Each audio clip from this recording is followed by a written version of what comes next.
Subscribe करें हमारे channel side by take को और देखें आज कोशिका विज्ञान का मल्टीपल चॉइस क्वेश्चन। प्रत्येक क्वेश्चन के 4 विकल्प दिए गए हैं और आशा है कि आप पूर्व की भांति हमारे इस वीडियो को भी बहुत ही पसंद करेंगे और हमें उत्साहित करेंगे। तो चलिए स्टार्ट करते हैं मल्टीपल चॉइस का यह पहला क्वेश्चन। क्वेश्चन नंबर 1, जीव शरीर की मूलभूत संरचनात्मक एवं कार्यात्मक इकाई क्या है?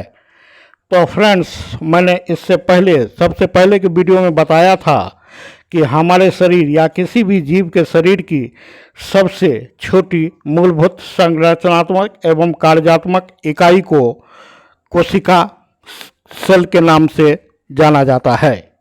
नेक्स्ट हमारा क्वेश्चन है, नील हरित शैवाल होते हैं। तो ये नील हरित शैवाल हमारा ऑप्शन नंबर ए राइट है। ये नील हरित शैवाल प्रोकैरियोट्स होते हैं। क्योंकि इसमें वास्तविक केंद्रक नहीं पाया जाता है। हमारा नेक्स्ट क्वेश्चन है क्वेश्चन नंबर 3, कोशिका की खोज किसने की? कोशिका की खोज रॉबर्ट हुक ने 1665 ईस्वी में की। यह मैंने आपको अपने पहले वीडियो में बता दिया है। हमारा नेक्स्ट क्वेश्चन है क्वेश्चन नंबर 4, कोशिका में वितरित होने वाले पदार्थों के लिए प्राथमिक पैकेजिंग का काम करने वाला अंग कौन सा है? तो फ्रेंड्स, इसका ऑप्शन है, राइट ऑप्शन है सी, गोल्जी काई, बोले तो गोल्जी बॉडी। हमारा नेक्स्ट क्वेश्चन है क्वेश्चन नंबर 5, निम्नलिखित में से किसे कोशिका का शक्ति गृह या power house of the cell कहा जाता है?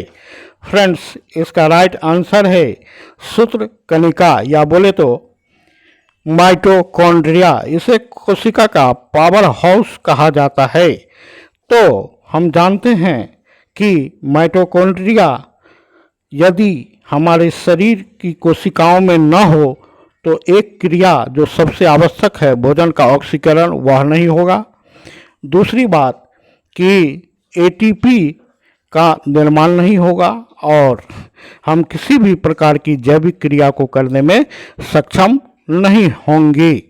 हमारा नेक्स्ट क्वेश्चन है क्वेश्चन नंबर 6, निम्नलिखित में से किस कोशिकांग में पायरुविक एसिड टूटकर कार्बन डाइऑक्साइड, जल तथा एटीपी के रूप में ऊर्जा में परिवर्तित हो जाता है? तो इस क्वेश्चन का भी हमारा ऑप्शन नंबर होगा कि वह हमारा माइटोकॉन्ड्रिया ही है जिसमें भोजन का ऑक्सीकरण होता है, संपूर्ण ऑक्सीकरण होता है, कंप्लीट ऑक्सीकरण होता है और इसके फलस्वरूप एटीपी का निर्माण होता है। इसीलिए माइटोकॉन्ड्रिया को power house of the cell कहते हैं। हमारा नेक्स्ट क्वेश्चन है क्वेश्चन नंबर 7, माइटोकॉन्ड्रिया का भीतरी वलन फोल्डिंग निम्नलिखित में से क्या कहलाता है? तो friends, option number A cristae कहलाता है। जब हम इसकी रचना को देखते हैं तो यह माइटोकॉन्ड्रिया दोहरी झिल्ली से घिरी हुई गोल रचना है जिसमें पाई जाती है क्रिस्टी। यह क्रिस्टी वास्तव में भीतरी झिल्ली से निकली हुई उंगली नुमा रचनाएं होती हैं जिस पर F1 कण लगे होते हैं जिसका इलेक्ट्रॉन ट्रांसपोर्ट सिस्टम से संबंध होता है और कोशिका में एटीपी का निर्माण होता है। हमारा नेक्स्ट क्वेश्चन है क्वेश्चन नंबर 8, निम्नलिखित जीव के युग्म में वास्तविक केंद्रक नहीं पाई जाती है? तो फ्रेंड्स, यहाँ आपको ऑप्शन का चुनाव करना है। तो हमारा इसका राइट आंसर हो जाएगा जीवाणु एवं नील हरित शैवाल। फ्रेंड्स, हम आपको बता दें कि प्रोकैरियोटिक जीव के 3 उदाहरण बहुत ही महत्वपूर्ण हैं। नंबर 1 जीवाणु, नंबर 2 नील हरित शैवाल और तीसरा है माइकोप्लाज्मा, अर्थात इसमें ट्रू न्यूक्लियस नहीं पाए जाते हैं, या यूं बोले कि इसके केंद्रक के बाहर का जो आवरण होता है जिसे हम केंद्रक झिल्ली कहते हैं वह नहीं पाई जाती है। हमारा नेक्स्ट क्वेश्चन है पादप कोशिका भित्ति किसकी बनी होती है? तो फ्रेंड्स इसका राइट आंसर हो जाएगा ऑप्शन नंबर सी, सेलुलोज की बनी होती है पादप कोशिका भित्ति, बोले तो सेल वॉल।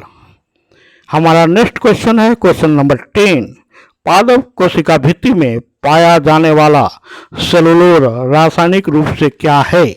कार्बोहाइड्रेट है, प्रोटीन है, विटामिन है, या फिर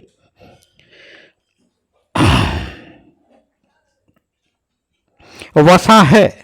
तो फ्रेंड्स यह सेलुलोज वास्तव में जटिल कार्बोहाइड्रेट है जो कि पादप कोशिका में पाई जाती है। इसी के कारण the cell wall of the plant is hard in comparison of the plasma membrane or cell membrane of the animal cell। Next हमारा क्वेश्चन है क्वेश्चन नंबर 11, पत्तियों को हरा रंग कौन प्रदान करता है? तो बगल में जो हमारा चित्र दिया गया है क्लोरोप्लास्ट का चित्र है, तो फ्रेंड्स इसका भी आप अध्ययन करेंगे और इसे प्रैक्टिस भी करेंगे। तो इसमें क्लोरोप्लास्ट के कारण पत्तियों का रंग हरा होता है। क्लोरोप्लास्ट में हम जानते हैं कि क्लोरोफिल नामक वर्णक पाया जाता है, या यूं बोले कि पौधों में क्लोरोफिल के कारण हरा रंग होता है। जब हम क्लोरोप्लास्ट की चर्चा करते हैं तो हमें यह भी याद रखना चाहिए कि क्लोरोप्लास्ट में अर्थात पौधों में कौन सा धातु पाया जाता है? तो वह है Mg, मैग्नीशियम धातु पाया जाता है। अगर हम जंतु की बात करें, मनुष्य की बात करें, तो उसके रक्त में कौन सा धातु पाया जाता है? तो वह है लोहा। लोहा धातु हीमोग्लोबिन के निर्माण के लिए काफ़ी आवश्यक है और इसकी कमी से हमारे शरीर में एनीमिया रोग हो जाता है। आप इसे भी याद रखेंगे।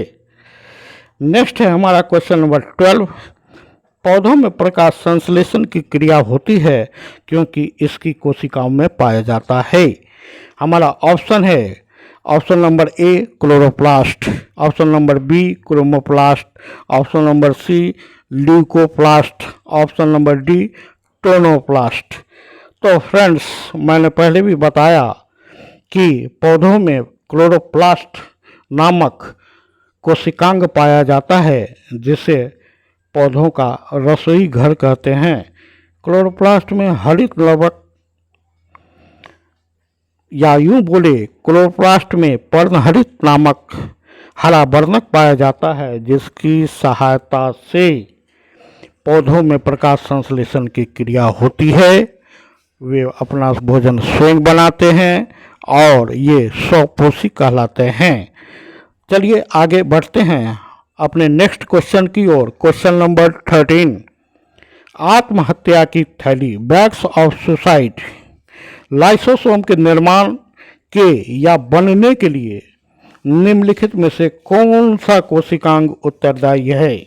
तो फ्रेंड्स कोशिकांग आत्महत्या की थैली जिसे हम बैग्स ऑफ सुसाइड कहते हैं, जिसमें हाइड्रोलाइटिक एंजाइम पाया जाता है, जिस एंजाइम के कारण लाइसोसोम अंतःकोशिकीय पाचन की क्षमता को प्राप्त करता है और इसका निर्माण फ्रेंड्स याद रखेंगे हमारा ऑप्शन नंबर बी होगा गोल्जी काई, गोल्जी काई के द्वारा होता है। हमारा नेक्स्ट क्वेश्चन है क्वेश्चन नंबर 14,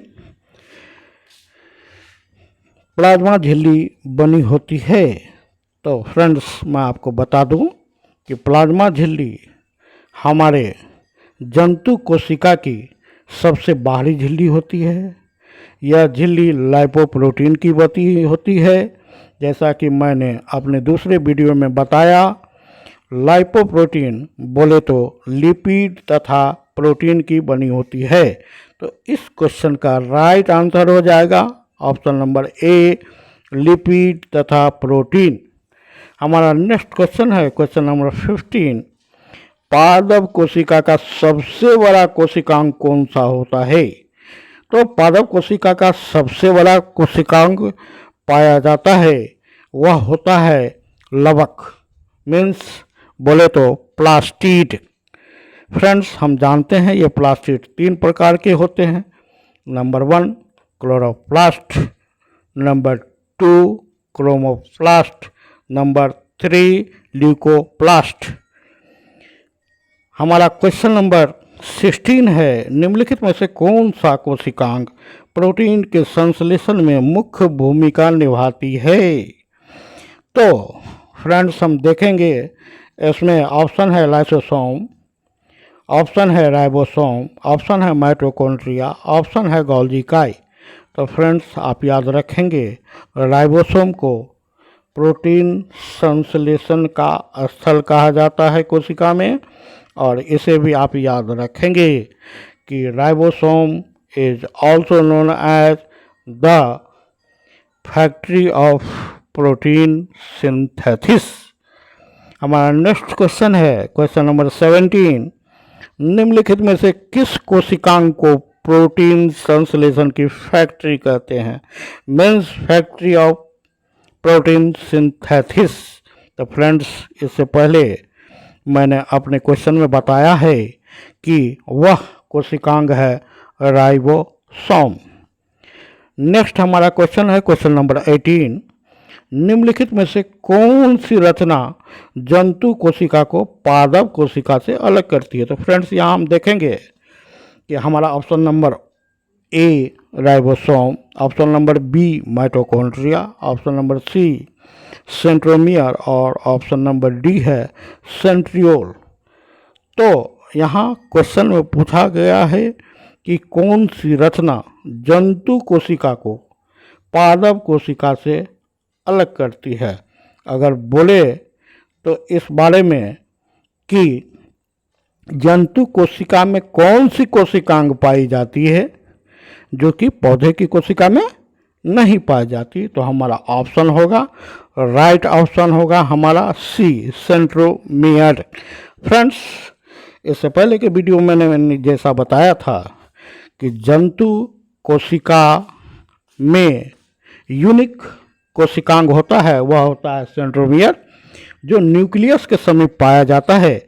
और मैंने बताया था कि यह जंतु कोशिका में कोशिका विभाजन में मदद करती है। हमारा नेक्स्ट क्वेश्चन है question number 19, means question number 19।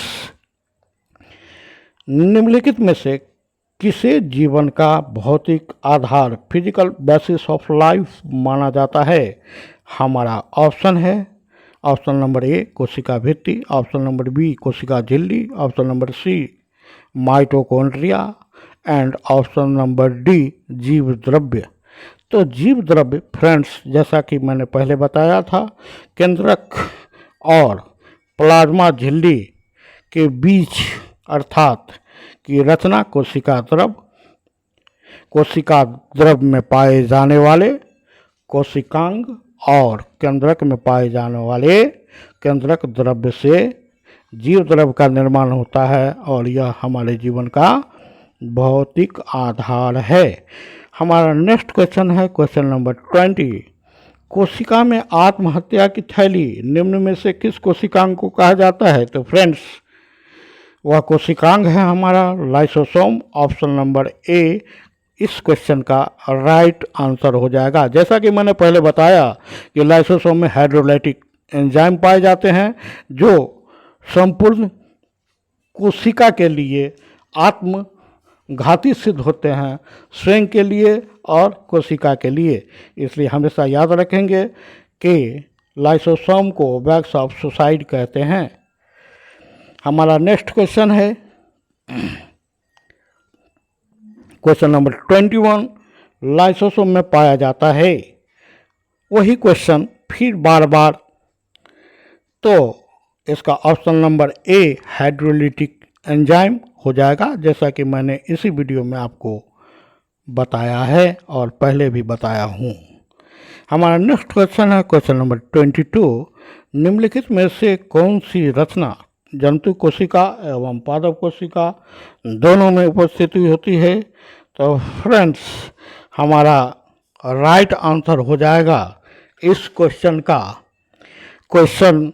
Option number D, mitochondria. तो फ्रेंड्स, यहाँ देखेंगे कि कौन सी रचना जंतु कोशिका एवं पादप कोशिका अर्थात दोनों की बात हो रही है। तो हम यहाँ देखते हैं कि माइटोकॉन्ड्रिया दोनों में पाया जाता है। अगर हम कोशिका भित्ति की बात करें तो यह केवल पादप कोशिका में पाई जाती है। पादप कोशिका की सबसे बाहरी आवरण बनाती है। सेकंड, बी ऑप्शन पर अगर हम विचार करें, लवक, तो मैंने पहले भी बताया, फिर बता रहा हूँ कि लवक पौधों की कोशिकाओं में पाया जाता है। अगर हम बोले कि पादप कोशिका की विशेषता क्या है, तो कोशिका भित्ति का पाया जाना, लवक का पाया जाना, और अगर हम जंतु कोशिका की बात करें तो सबसे बाहरी आवरण के रूप में कोशिका झिल्ली या प्लाज्मा झिल्ली का पाया जाना और सेंट्रोसोम का पाया जाना।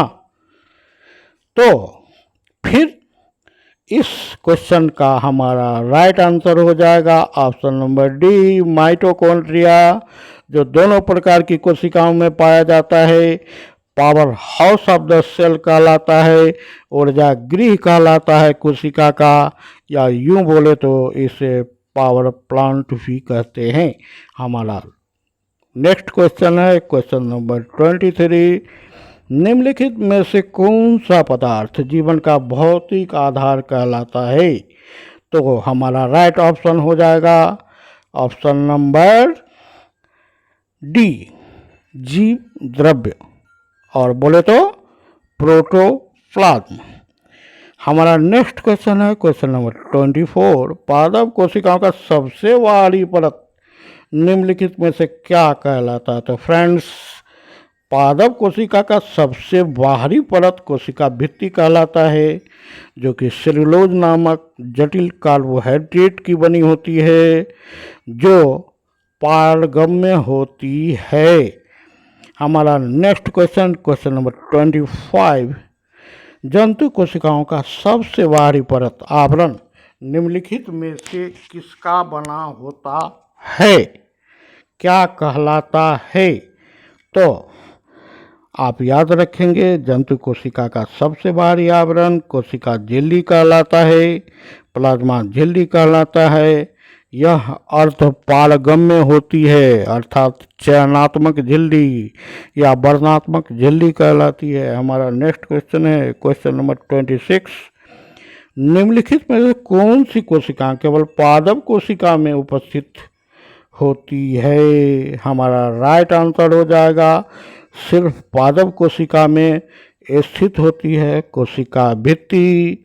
और जैसा कि हम जानते हैं कि पादप की कोशिकाओं में कोशिका झिल्ली भी उपस्थित होती है, बट कोशिका झिल्ली कोशिका भित्ति के नीचे रहती है, जबकि जंतु की कोशिका में कोशिका झिल्ली सबसे बाहरी आवरण होती है।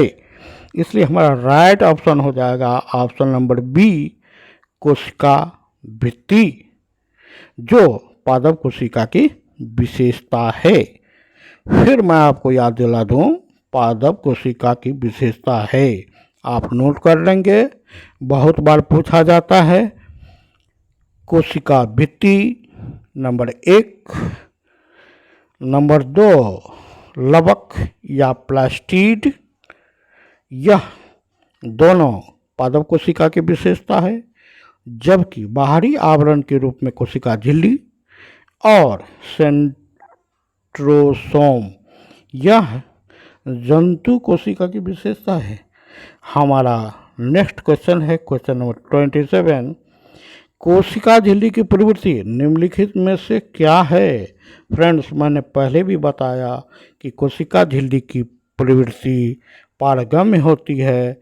कोशिका झिल्ली जो कोशिका का, किस कोशिका का? जंतु कोशिका का सबसे बाहरी आवरण बनाता है। तो कोशिका झिल्ली की प्रवृत्ति निम्नलिखित में से क्या होती है? अर्ध पारगम्य होती है।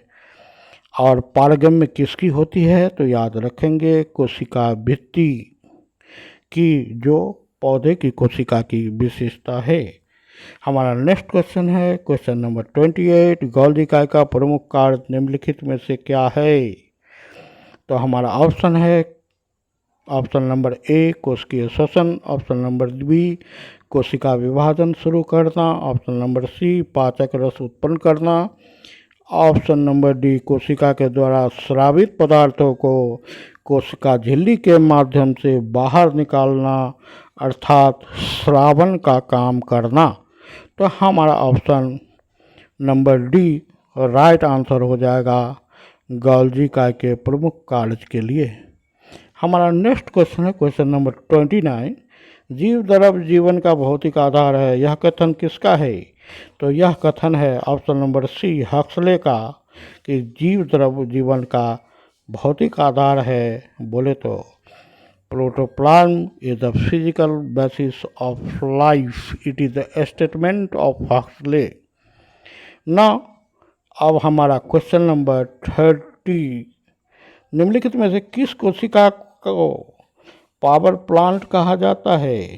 तो फ्रेंड्स, मैंने पहले भी बताया कि माइटोकॉन्ड्रिया को कोशिका का पावर प्लांट कहा जाता है, power house of the cell कहा जाता है, ऊर्जा गृह कहा जाता है, एटीपी के निर्माण का स्थल कहा जाता है। हमारा नेक्स्ट क्वेश्चन है अब क्वेश्चन नंबर 31। केंद्रक के अलावा निम्नलिखित कोशिकांग युग्म में डीएनए उपस्थित होता है। तो हमारा ऑप्शन है ऑप्शन नंबर ए माइटोकॉन्ड्रिया एवं क्लोरोप्लास्ट, राइबोसोम एवं mitochondria, option number C lysosome एवं अंतःप्रदवी जालिका, और ऑप्शन डी गोल्गी इकाई एवं सेंट्रोसोम। तो इस क्वेश्चन का राइट आंसर हमारा हो जाएगा माइटोकॉन्ड्रिया एवं क्लोरोप्लास्ट। मैंने अपने पहले वीडियो में बता दिया था कि मूलतः डीएनए, मूलतः गुणसूत्र, मूलतः जीन की चर्चा मैंने की थी। मैंने बताया था कि केंद्रक में गुणसूत्र पाए जाते हैं। गुणसूत्र डीएनए और हिस्टोन प्रोटीन का बना होता है, बट ये डीएनए केंद्रक के अलावे कोशिका द्रव्य में माइटोकॉन्ड्रिया एवं क्लोरोप्लास्ट में भी पाए जाते हैं। ये ऑटोनोमस ऑर्गन होते हैं। हमारा नेक्स्ट क्वेश्चन है क्वेश्चन नंबर 32। ऑप्शन है ऑप्शन नंबर ए डीएनए, फुल फॉर्म दिया गया है डीऑक्सीराइबोन्यूक्लिक एसिड, बी गुणसूत्र, सी सेंट्रोसोम, डी जीन। हमारा क्वेश्चन है निम्नलिखित में से किसे आनुवांशिक वाहक कहा जाता है? मेंस कैरियर ऑफ हेरिडिटी कहा जाता है। तो फ्रेंड्स, हमने पहले भी बताया कि गुणसूत्र को आनुवांशिकी का वाहक कहा जाता है, कैरियर ऑफ हेरिडिटी कहा जाता है। हमारा नेक्स्ट क्वेश्चन है क्वेश्चन नंबर 33। निम्नलिखित में से किसे आनुवांशिक पदार्थ के नाम से जाना जाता है? फ्रेंड्स, यह एमसीक्यू टाइप का क्वेश्चन है। मैंने स्ट्रेट वे में आपको बताया था कि अगर आनुवांशिक वाहक बोले तो गुणसूत्र, आनुवांशिक पदार्थ बोले तो डीएनए, आनुवांशिक इकाई बोले तो जीन। तो चलिए, इसी पर आधारित है हमारा question number 32, question number 33, question number 34। तो यहाँ क्वेश्चन नंबर 33 में हम देखते हैं कि निम्नलिखित में से किसी आनुवांशिक पदार्थ के नाम से जाना जाता है? तो डीएनए बोले तो डीऑक्सीराइबोन्यूक्लिक एसिड को आनुवांशिक पदार्थ के रूप में जाना जाता है। हमारा नेक्स्ट क्वेश्चन है क्वेश्चन नंबर 34। निम्नलिखित में से कौन सा आनुवांशिक इकाई कहलाता है? तो जीन आनुवांशिक इकाई कहलाता है। फ्रेंड्स, हम लोग जान लें कि जीन अगर क्रोमोसोम को अनेक खंडों में काटें तो क्रोमोसोम या बोले तो गुणसूत्र के क्रियात्मक खंडों को जीन कहा जाता है। आप याद रखेंगे, परीक्षा में कई बार पूछा जाता है। हमारा नेक्स्ट क्वेश्चन है क्वेश्चन नंबर 35। कोशिकीय और आणविक अनुसंधान केंद्र कहाँ स्थित है? तो हैदराबाद में स्थित है हमारा कोशिकीय और आणविक अनुसंधान केंद्र। हमारा नेक्स्ट क्वेश्चन है क्वेश्चन नंबर 36। निम्नलिखित में से कौन सी कोशिकांग कोशिकीय श्वसन के लिए उत्तरदायी है? तो वह कोशिकांग है माइटोकॉन्ड्रिया। हमारा नेक्स्ट क्वेश्चन है क्वेश्चन नंबर 37। फलों और बीजों विभिन्न प्रकार के आकर्षक रंग निम्न में से कौन सा कोशिकांग प्रदान करता है? तो फ्रेंड्स, मैंने बताया कि पौधों में पाए जाने वाला लवक जो सिर्फ पादप कोशिका की विशेषता है 3 प्रकार के होते हैं। कितने प्रकार के? 3 प्रकार के होते हैं। Number 1 chloroplast, number 2 chromoplast, number 3 leucoplast. तो फलों और बीजों में क्रोमोप्लास्ट अर्थात वर्णी लवक पाए जाते हैं जो इनको आकर्षक रंग प्रदान करते हैं। हमारा नेक्स्ट क्वेश्चन है जड़ की कोशिकाओं में कौन सा कोशिकांग पाया जाता है? तो जैसा कि मैंने पहले बताया क्वेश्चन नंबर 37 में, तो जड़ की कोशिकाओं में ल्यूकोप्लास्ट पाया जाता है। जड़ की कोशिकाएं प्रकाश से दूर रहती है और प्रकाश संश्लेषण की क्रिया नहीं करती है बल्कि भोजन संग्रह का कार्य करती है। अब हम चलते हैं क्वेश्चन नंबर 39। निम्नलिखित में से किसे कोशिका का रसोई घर कहा जाता है? यह क्वेश्चन बार बार रिपीट किया जाता है आपके आने वाले हर एक कॉम्पिटिटिव एग्जाम में। तो फ्रेंड्स, इसे याद रखेंगे। हरित लवक को पौधे का किचन कहा जाता है। आपने रिक्वेस्ट किया था कि सर आप MCQ टाइप का क्वेश्चन दें जिससे मुझे चुनाव करने में आसानी होगी। तो फ्रेंड्स, काफ़ी मेहनत के बाद, काफ़ी जद्दोजहद के बाद आपके लिए लेकर आया हूँ यह MCQ टाइप क्वेश्चन, जिसे आप लाइक करेंगे, हमारे चैनल को सब्सक्राइब करेंगे, हमें उत्साहित करेंगे, बार बार इस प्रकार की वीडियो लाने के लिए हमें प्रेरित करेंगे। तो चलिए आगे बढ़ते हैं। हम क्वेश्चन नंबर 14 पर हरे पौधे अपना भोजन प्रकाश संश्लेषण के क्रिया के द्वारा बनाते हैं, इसलिए हरे पौधों को क्या कहते हैं? तो फ्रेंड्स, हमारा ऑप्शन नंबर ए स्वपोषी ऑटोट्रॉफिक करेक्ट आंसर हो जाएगा इस क्वेश्चन के लिए। हमारा नेक्स्ट क्वेश्चन है क्वेश्चन नंबर 41। कोशिका में कौन सा पदार्थ 80% से भी अधिक पाया जाता है? तो फ्रेंड्स, हम जानते हैं कि हमारे शरीर की बात करें, हमारे कोशिका की बात करें तो उसमें जल सर्वाधिक प्रतिशत के रूप में पाया जाता है। तो इस क्वेश्चन का राइट आंसर हो जाएगा ऑप्शन नंबर डी, जल, पानी, H2O। नेक्स्ट हमारा क्वेश्चन है 42 नंबर क्वेश्चन। यदि माइटोकॉन्ड्रिया काम करना बंद कर दे तो कोशिका में कौन सा कार्य नहीं होगा? तो फ्रेंड्स, भोजन का ऑक्सीकरण नहीं होगा, ऊर्जा का निर्माण नहीं होगा, जैविक क्रियाओं का संचालन नहीं होगा। तो इसे भी आप याद रखेंगे। हमारा नेक्स्ट क्वेश्चन है 43। सबसे लंबी कोशिका निम्न में से कौन सी है?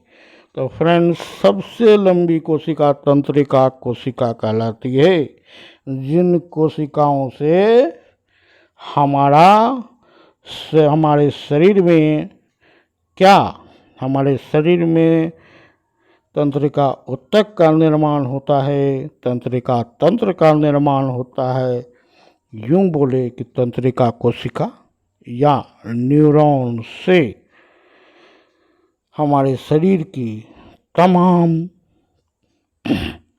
जो संवेदनाएं की क्रियाएं होती हैं, संवेदना जो हम ग्रहण करते हैं वह मस्तिष्क को जाती है, मेरुरज्जु को जाती है और समस्त क्रियाओं का संचालन होता है। तो तंत्रिका कोशिका को तंत्रिका तंत्र की संरचनात्मक और रचनात्मक इकाई भी कहते हैं, इसे भी आप याद रखेंगे। हमारा नेक्स्ट क्वेश्चन है क्वेश्चन नंबर 44। कोशिका के केंद्रक में निम्नलिखित में कौन सा द्रव पाया जाता है? तो फ्रेंड्स, मैंने आपको बताया कि कोशिका के केंद्रक में केंद्रक द्रव पाया जाता है, न्यूक्लियोप्लाज्म पाया जाता है।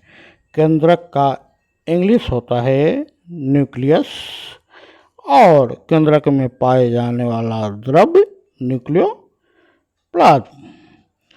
अगर हम न्यूक्लियस की बात करें फ्रेंड्स, तो 4N 1N is for nuclear membrane, nuclear झिल्ली, केंद्रक झिल्ली के लिए। Other N, second N for nucleoplasm, केंद्रक द्रव के लिए। थर्ड N न्यूक्लियोलस, केंद्रिका के लिए। और fourth N network of chromatin, chromatin की जालिका के लिए। Means N equal to N4, N for nucleus and 4N for 4 parts of nucleus. आप याद रखेंगे। हमारा नेक्स्ट क्वेश्चन है क्वेश्चन नंबर 45। निम्नलिखित में से कौन सी कोशिकीय श्वसन के लिए उत्तरदायी है? तो फिर यह क्वेश्चन आपके स्क्रीन पर रिपीट हो रहा है। माइटोकॉन्ड्रिया हमारा क्वेश्चन नंबर 46 है। पादप कोशिका में सबसे बड़ी कोशिकांग कौन होती है? तो फ्रेंड्स याद रखेंगे, पादप कोशिका में सबसे बड़ी कोशिकांग लवक होती है। जबकि इसी से मिलता जुलता क्वेश्चन है हमारा क्वेश्चन नंबर 47। जंतु कोशिका में सबसे बड़ी कोशिकांग कौन होती है भाई? तो जंतु कोशिका में सबसे बड़ी कोशिकांग होती है केंद्रक, जिसे हम कोशिका का ब्रेन भी कहते हैं, कोशिका का दिमाग भी कहते हैं। हमारा नेक्स्ट क्वेश्चन है क्वेश्चन नंबर 48। निम्नलिखित में कौन सा कोशिकांग प्रोटीन संश्लेषण से मुख्य भूमिका निभाते हैं? ऑप्शन ए लाइसोसोम और centrosome, option B endoplasmic reticulum एवं राइबोसोम, ऑप्शन सी गोल्गी एवं माइटोकॉन्ड्रिया, ऑप्शन डी लाइसोसोम एवं माइटोकॉन्ड्रिया। तो हमारा राइट आंसर हो जाएगा एंडोप्लाज्मिक रेटिकुलम एवं राइबोसोम। एंडोप्लाज्मिक रेटिकुलम बोले तो अंतःप्रतवीय जालिका, यह नेटवर्क होता है नलिकाओं का, महीन झिल्लीदार नलिकाओं का, जो जोड़ती है एक तरफ केंद्रक झिल्ली को अर्थात न्यूक्लियर मेम्ब्रेन को और दूसरी तरफ प्लाज्मा मेम्ब्रेन को अर्थात प्लाज्मा झिल्ली को, और यह काम करती है ट्रांसपोर्टेशन का। इस पर पाए जाते हैं छोटे छोटे कण और इस प्रकार से ये छोटे कण प्रोटीन संश्लेषण करते हैं और एसोसिएटेड होते हैं एंडोप्लाज्मिक रेटिकुलम से, बोले तो अंतःप्रतवीय जालिका से। आपको मैंने इस वीडियो में 2 चित्र दे रखे हैं, एक पौधे की कोशिका का अर्थात पादप कोशिका का, दूसरा जंतु कोशिका का। आप इन सारे कोशिकांगों को उसमें देखेंगे, उस चित्र को फॉलो करेंगे और इस वीडियो को ज़्यादा से ज़्यादा लाइक और शेयर करेंगे। अब हम बढ़ते हैं क्वेश्चन नंबर 49। निम्नलिखित संरचनाओं में से कौन से युग्म प्रायः पादप और जंतु दोनों की कोशिकाओं में पाए जाते हैं? तो फ्रेंड्स, हमारा इस क्वेश्चन का राइट आंसर हो जाएगा ऑप्शन नंबर सी, अंतःप्रतवीय जालिका एवं कोशिका झिल्ली। पादप और जंतु दोनों की कोशिकाओं में पाए जाते हैं। अक्सर हम कंफ्यूज हो जाते हैं कि भाई कोशिका झिल्ली तो जंतु कोशिका के सबसे बाहरी आवरण होती है, फिर सर क्यों कह रहे हैं? तो आप याद रखेंगे, हमेशा याद रखेंगे कि पादप कोशिका में कोशिका झिल्ली सबसे बाहरी आवरण नहीं होती, बल्कि कोशिका भित्ति के नीचे की आवरण होती है, जबकि जंतु कोशिका में कोशिका झिल्ली सबसे बाहरी आवरण होती है। अब हम बढ़ते हैं नेक्स्ट क्वेश्चन, क्वेश्चन नंबर 50। कोशिका का जीवद्रव किससे बना होता है? तो फ्रेंड्स, मैंने इससे पहले की वीडियो में बताया था कि कोशिका द्रव, केंद्रक द्रव्य और कोशिका द्रव में पाए जाने वाले विभिन्न प्रकार के कोशिकांग, माइटोकॉन्ड्रिया, एंडोप्लाज्म रेटिकुलम, सेंट्रोसोम, इन सभी से हमारा जीव द्रव्य बना होता है, जिसे जीवन का भौतिक आधार, फिजिकल बेसिस ऑफ लाइफ भी कहते हैं। हमारा आज का लास्ट क्वेश्चन है क्वेश्चन नंबर 51। कोशिका कौन सा अंग वसा का संचय करता है? फ्रेंड्स, वसा का संचय गोल्जी काय करता है। Option number A correct answer हो जाएगा। एक बार फिर रिपीट करें। ऑप्शन नंबर बी माइटोकॉन्ड्रिया का संबंध कोशिका में ऊर्जा उत्पादन से है। ऑप्शन नंबर सी राइबोसोम का संबंध कोशिका में प्रोटीन संश्लेषण से है। ऑप्शन नंबर डी लाइसोसोम का संबंध कोशिका में प्रवेश करने वाले विभिन्न बैक्टीरिया और वायरस से भक्षण करने का है। बट ये स्वयं को नाश कर सकते हैं, पूरी कोशिका को घुला सकते हैं। इसमें हाइड्रोलाइटिक एंजाइम पाया जाता है। यूं कहें कि यह कोशिका का आत्मघाती दस्ता है, जो कभी भी कोशिका को नष्ट कर सकता है। इससे अपने आप की भी चिंता नहीं होती।